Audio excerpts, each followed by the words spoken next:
Hi guys, Rannikin here with Jump Realty, and as you can see, I'm at the office today. So let's talk. So we saw the stats. Interestingly enough, not too active, but days on market is changing.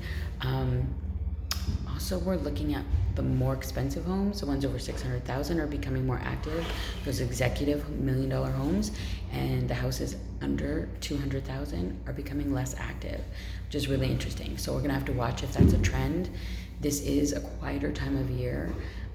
January and February being the quietest before boom, spring market hits.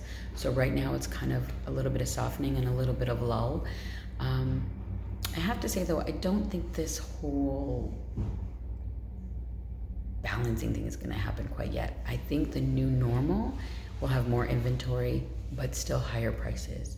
I don't think these prices are going away, and that's not what we're seeing. As you can see from the average pricing and the median, it's still holding. Windsor is now a different market than it was a year or two ago, and people are really aware of us. Having said that, I want to talk about list price and market value. So the list price is first offer, essentially. It is the seller saying, hey, this is what I want you, the buyer, to pay for my property.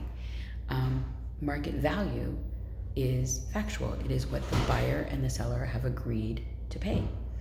And that is why we look at comparables. So in this market where it's not uncommon to see a lower list price and you have to add 100,000, and buyers get very frustrated by that, and they feel that it's gaming the system, and they feel that it's, not fair and not straightforward. It's just marketing. It's like going to a flea market or an outdoor market and it's marked for $1, and then you start to haggle and you start to bargain. Hence counter offers and negotiation and things like that. So keep in mind that the list price is just that. It's the first offer. It's the first lob across the bow saying, hey, this is what I think my property's worth. What are you gonna come and pay me for it? And that is where the offer comes in. And that's where the counter offer comes in. Market price is what happens after all of that, what the buyer and seller have agreed to pay. And that is the fair market value of the home. So, which brings me to my next point. When you are buying and selling and you're in the process and you're actively looking for a home, listen to your realtor. There's a lot of people out there and a lot of friends and your parents and your friends' friends and your neighbor, and everybody's gonna have an opinion. It's kind of like dating. Everybody's gonna have an opinion of what you should do. But just like dating, you have to do what's right for you. You know your financial situation, you know what you want, you know your parameters, you know how much you're willing to spend, you know your favorite neighborhood. And like dating, you have to make the decisions for yourself of what's best for you, okay? I could do a whole analogy, like going to your showing would be your first blind date. But my point being, it's good to get input and it's good to have knowledge, and you should always feel comfortable with your decision, and you should talk to whoever you need to talk to do that.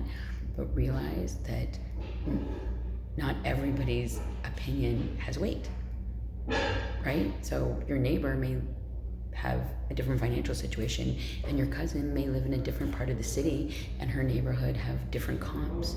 So somebody saying, oh, I got this for this much, or you should pay this much in that area, that's their opinion, okay?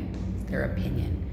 You should deal with facts and talk to experts and make sure that you're making the best decision for your situation, okay? So keep that in mind. It's like dating. You don't want to marry somebody just because somebody else said so, right? Taking on a house is kind of like getting married. It's a big responsibility. It's big decisions.